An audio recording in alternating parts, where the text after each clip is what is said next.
Hello बच्चों, आपके अपने यूट्यूब चैनल न्यूरेज एकेडमी में आपका स्वागत है।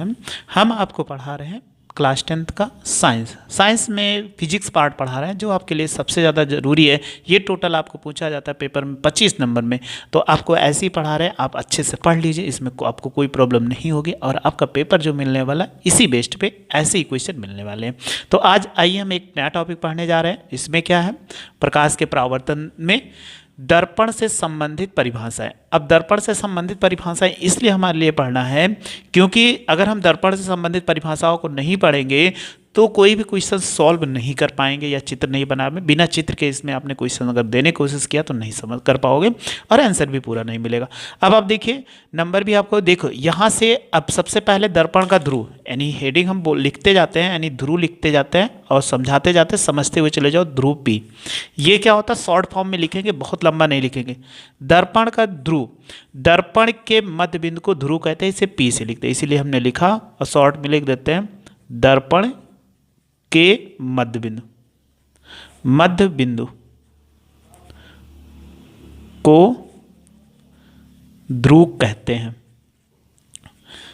और ये ध्रुव या पी हो सकता है, पी भी लिख दीजिए। अब इधर भी है, ये जानते हो आपका कौन सा दर्पण है, ये अवतल है और ये क्या, उत्तल है। तो इधर भी होगा दोनों साइड, यानी दर्पण का मध्य बिंदु जो होता है वो ध्रुव कहलाता है। अब दूसरी हेडिंग क्या होती है कि वक्रता केंद्र। अब वक्रता केंद्र की परिभाषा कैसे देंगे, इसी में सबसे पहले ऐसे लिखते हैं वक्रता केंद्र। वक्रता केंद्र, इसको हम सी से लिखते हैं। अब वक्रता केंद्र क्या होता है, ये गोलीय दर्पण होता है, ये किसी खोखले गोले का भाग होता है, इसी के केंद्र को हम क्या बोलते हैं, वक्रता केंद्र बोलते हैं। तो ये परिभाषा कभी नहीं पूछी जाएगी, बस आप ऐसे ध्यान देना कि अगर मान लो इसका केंद्र क्या ये सी हो जाए और इधर के केंद्र जिस तरफ झुका होगा इधर केंद्र क्या सी होगा, ये वक्रता केंद्र है। यानी दर्पण, परिभाषा हम सुना दे रहे हैं, आप लिख लीजिए, लिखना होगा तो दर्पण, गोलीय दर्पण जिस खोखले गोले के भाग होता है उसके केंद्र को वक्रता केंद्र। पेपर में नहीं पूछा जाता इसलिए नहीं लिखाएंगे। फिर आते हैं मुख्य अक्ष। अब मुख्य अक्ष क्या होता है, इनको मिला दीजिए। देखो, जब वक्रता केंद्र और पी से रेखा खींच दो और ऐसे इसमें भी एक रेखा खींच दो, ये रेखा खींच दिया तो इसको क्या बोलते हैं, मुख्य अक्ष बोलते हैं। तो मुख्य अक्ष, मुख्य अक्ष क्या होता है कि वक्रता केंद्र तथा ध्रुव, ये दो है ना, तो लिख सकते हैं वक्रता केंद्र तथा वक्रता केंद्र सी तथा ध्रुव पी से होकर जाने वाली रेखा को मुख्य अक्ष कहते हैं। मुख्य अक्ष कहते हैं, ये परिभाषा इसकी हो गई। यानी मुख्य अक्ष किसे कहते हैं, जो दर्पण के वक्रता केंद्र और ध्रुव पी से होकर जाएगी उसे क्या बोलेंगे, मुख्य अक्ष बोलेंगे। अब इसमें तीसरी परिभाषा आती है मुख्य फोकस। मुख्य फोकस ये आपके लिए सबसे ज़्यादा जरूरी है, पेपर में कई बार पूछा गया है कि मुख्य फोकस से आप क्या समझते हैं। मुख्य फोकस, अब सबसे पहले यहाँ पर ये किरण हो जाए, ठीक है, यहाँ पर एक किरण, जैसे दो ज़्यादा नहीं पेयर बनाते हैं अभी, एक ये किरण गई दर्पण से, जब क्या हुई, परावर्तित हुई, तो ये क्या होगी, एक ऐसे निकल गई, ये इधर से गई, फिर ऐसे वापस लौट गई। और दूसरी किरण अगर ऐसे चली जाए, देखो ये किरण गई, फिर यहाँ से ऐसे गई और परावर्तित होकर फिर ये क्या चली जाए, दर्पण की ऐसे मुड़ गई। तो आप देखो ये दर्पण के एक बिंदु F पर मिल रहे, इसी को बोलते हैं मुख्य फोकस बोलते हैं। इसमें भी ऐसे आएगी, कोई प्रकाश किरण गई ऐसे चली गई और ऐसे, यानी मुख्य अक्ष के समांतर जा रही है, ये भी प्रकाश किरण और ये भी प्रकाश किरण, और जब ये टकराएगी, परावर्तित होगी, तो ये कहाँ से जाएगी, ऐसे ऊपर चली जाएगी, लेकिन पीछे जा नहीं सकती, इसलिए इसको बढ़ा देंगे। और इधर भी ऐसे पीछे नहीं जा सकती है, तो ये भी टकराकर ऐसे दूसरी दिशा में यानी लौट जाती है, ऐसे चली गई, यानी ये चली गई ऐसे, इनको जब बढ़ाओगे तो ये ऐसे चली गई।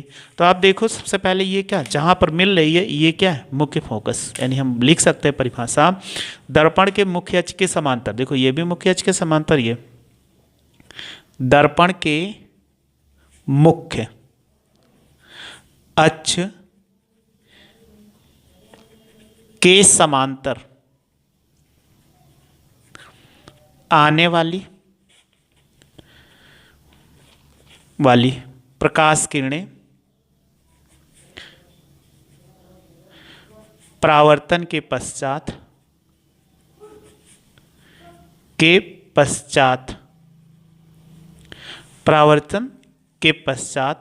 दर्पण के, यानी परावर्तन आने वाली प्रकाश किरणें दर्पण के परावर्तन के पश्चात दर्पण के मुख्य अक्ष के जिस बिंदु पर मिलती हैं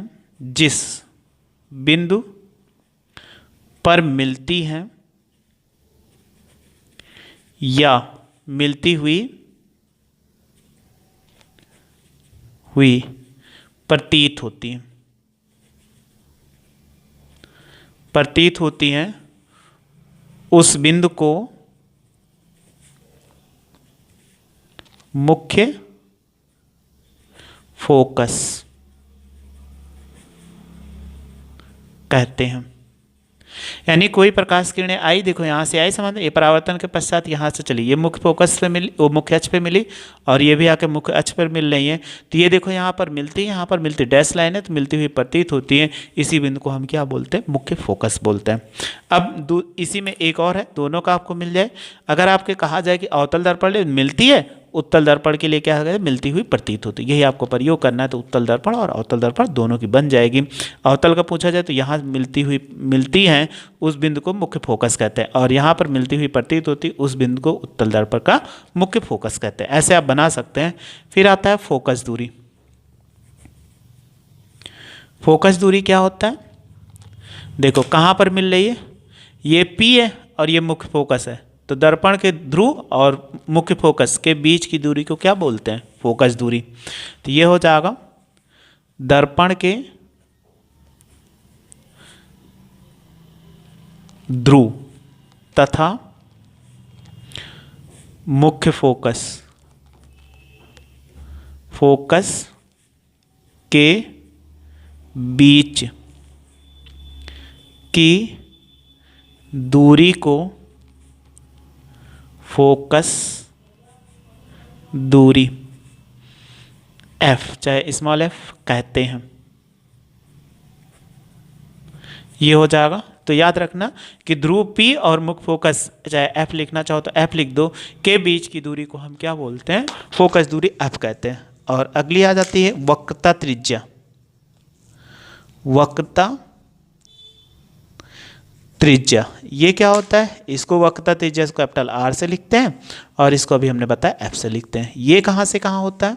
ये देखो वक्रता केंद्र है और ये ध्रुव है, तो सभी दूरियां ध्रुव से मापी जाती है। तो ध्रुव और वक्रता केंद्र, तो ऐसे लिखेंगे कि ध्रुव P तथा वक्रता केंद्र C के बीच की दूरी को वक्रता त्रिज्या कहते हैं।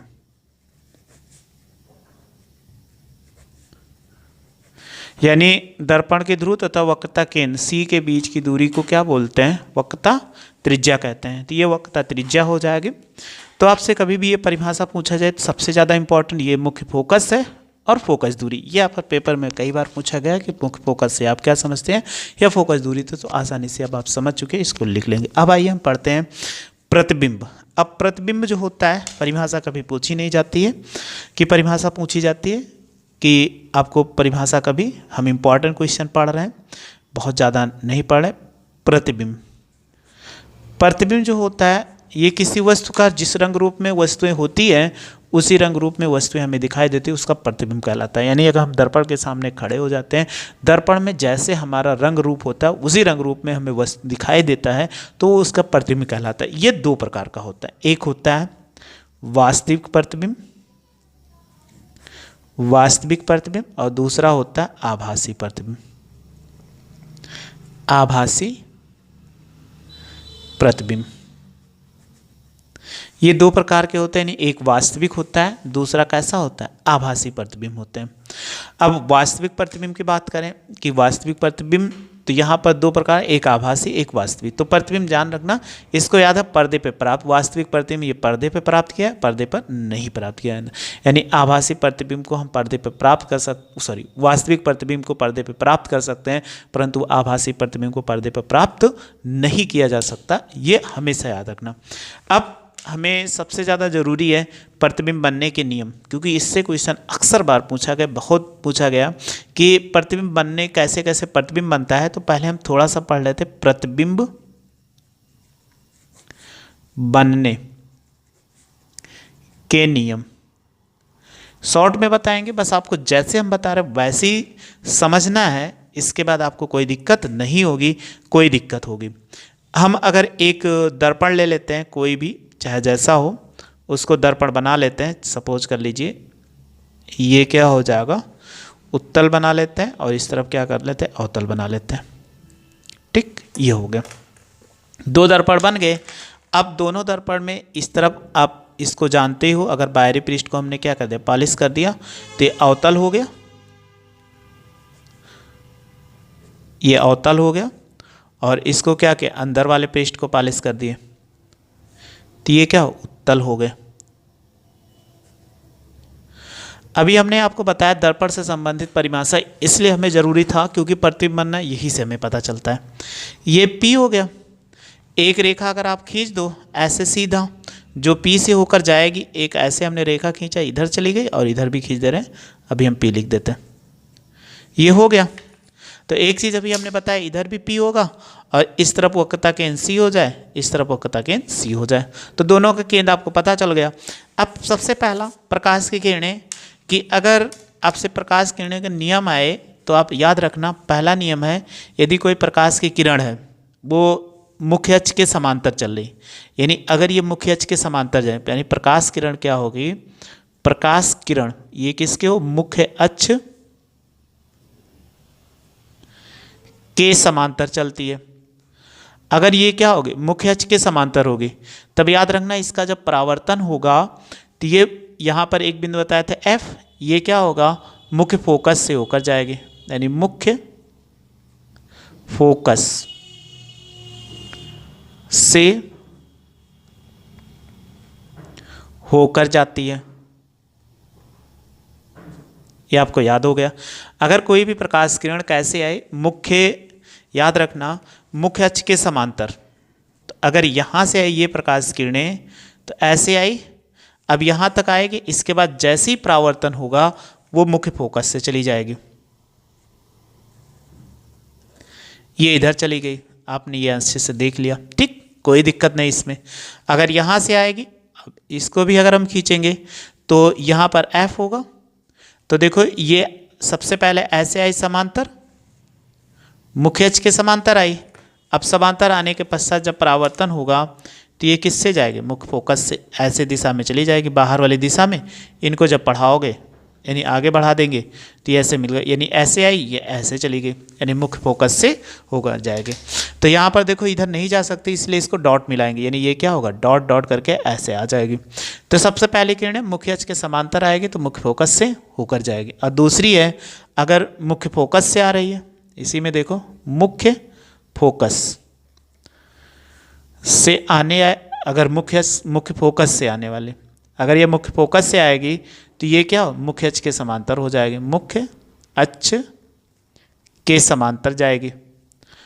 याद रखना बस, अगर ये प्रकाश किरणें मुख्य फोकस से आ रही हैं, ठीक है, जब मुख्य फोकस से आएगी तो समांतर हो। कैसे होगी, अगर हमने कोई प्रकाश किरण सपोज कर लो ऐसे हमने खींच दिया यहाँ पर, तो ये देखो फोकस से आ रही, इधर आने वाली है, अब इधर जब जाएगी तो ये कैसी हो जाएगी, समांतर हो गई।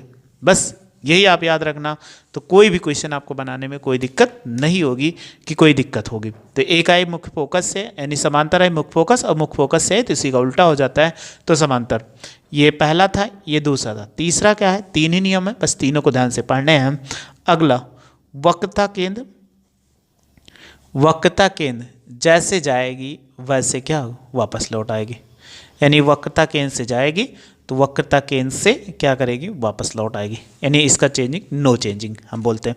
अगर कोई प्रकाश किरण सपोज कर लीजिए हम ब्लैक पेन से ऐसे निकली वक्रता केंद्र से, तो ये जैसे आई वैसे क्या वापस लौट आए। तो दोनों में याद रखना। तो अभी आपको जैसे बताएंगे इसमें कोई भी प्रकाश किरण होगी तो आप दोनों में ऐसे याद रख लेना, कभी भी आपको कोई भी क्वेश्चन होगा उसमें डाउट नहीं रहेगा। तो ये प्रतिबिंब बनने के क्या हो गए, नियम हो गए। जिस नियम को आपको ध्यान से अगर पढ़ लोगे तो इसमें आपको कोई दिक्कत नहीं होगी कि कोई प्रॉब्लम होगी। कि प्रतिबिंब बनने के नियम हमारे पेपर में सबसे ज़्यादा पूछे जाते हैं, एक क्वेश्चन आएगा जरूर। तो नियम हमने बता दिया। अब अगर नियम सीख लिए तो आप क्वेश्चन इस पर बहुत आसानी से आप सॉल्व कर सकते हो। तो नेक्स्ट वीडियो में मिलते हैं कि क्वेश्चन को कैसे सॉल्व करते हैं, इसको प्रतिबिंब बनने वाले में चित्र बनाकर। बस आप मेरे साथ जुड़े रहिए, अच्छे से पढ़ते रहिए, आपको कोई दिक्कत नहीं। वीडियो अच्छी लगी तो लाइक और शेयर करो तथा मेरे चैनल को सब्सक्राइब कर लीजिए। वीडियो देखने के लिए थैंक यू सो मच।